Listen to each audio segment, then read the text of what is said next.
Is the new splash damage any good in patch 6.0.1? So, yesterday we got a hotfix for a change which has been bedeviling the community, not just our Slaanesh players. Here's what Creative Assembly says. In 6.0.0, we made a change to the maximum number of targets a splash attack can hit based on a weapon strength ratio. This change was originally intended to apply to single entity units only, and inadvertently, that's their word, was applied to monstrous infantry, cavalry, and infantry units. This caused a series of issues with how our splash attacks are calculated. We have reverted the changes to these units while maintaining the single entity splash attack changes. After this hotfix, you will see monstrous infantry, cavalry, and infantry return to their pre-patch 6.0.0 state. There's a chance this may still affect some units, so please do keep reporting any issues you come across so we can investigate further. Oh, so you mean you weren't trying to mess with monstrous infantry and stuff? That just happened on its own because you didn't restrict the change to single entities. Okay, we're going with that because certainly the inconsistent results tell us that this had something definitely not intended involved. So how about the change as it affects single entities? Let's start there. Since Vlad had his video coming up anyway, let's begin with Vlad Von Carstein. Without his legendary sword, his weapon strength is unusually low at 430 because it's split between 130 base and 300 armor piercing. So under the new rules, his splash target size remains medium, but his max targets hit by a splash is 4. Note that the vampire counts do not get much for armor piercing lords or heroes. The question which hasn't been answered yet is, okay genius, if he gets Blood Drinker and his weapon strength goes up 10% to 473, which is exactly how he begins as a legendary hero for Isabella's campaign, does he get max targets raised to 5?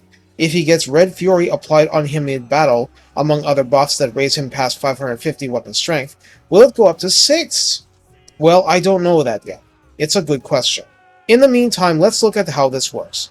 430 with that split, targeting 4 Empire Swordsmen, okay.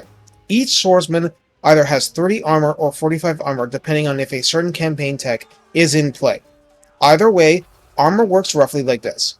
Have the value of the armor, add 0% to 50% of the original armor value back as a random roll, and that is the amount of base damage that has been reduced for that particular attack. For reference, Empire Swordsman entities have 69 hit points, and that value is a constant, never changing, only the number of entities changes depending on unit scale.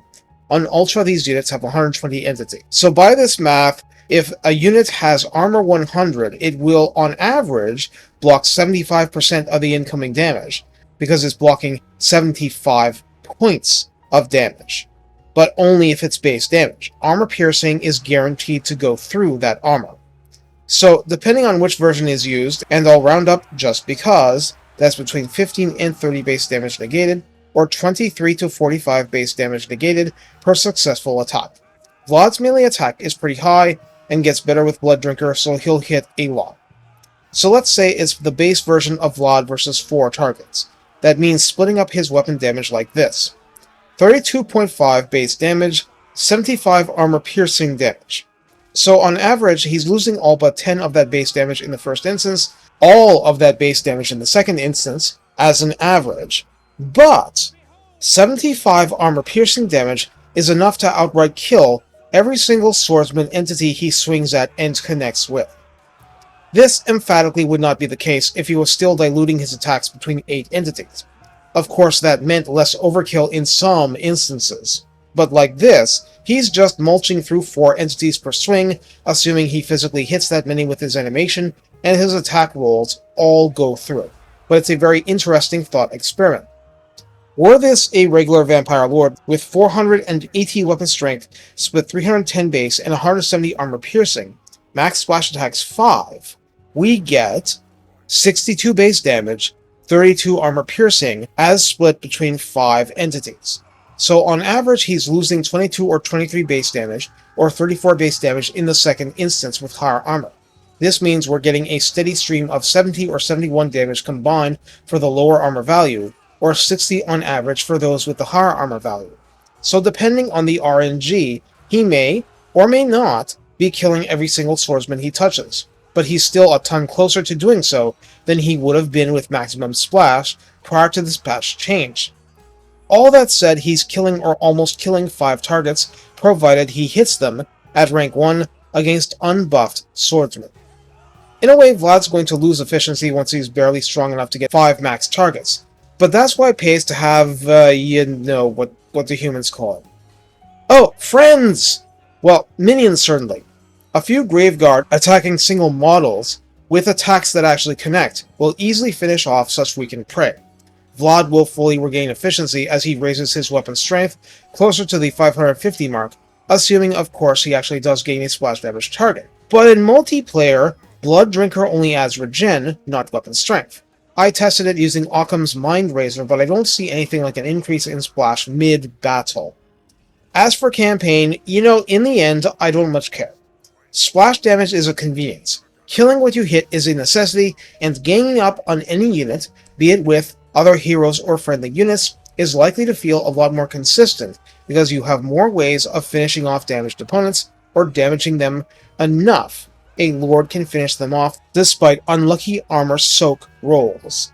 So while that's going on in the background, well yeah, how is this supposed to work with Monstrous units again? Yes, it's alright to understand it for something like Vargeists with their weapon strength combined to 100. But let's say Crypt Horrors, armor piercing 2 but their total is 70.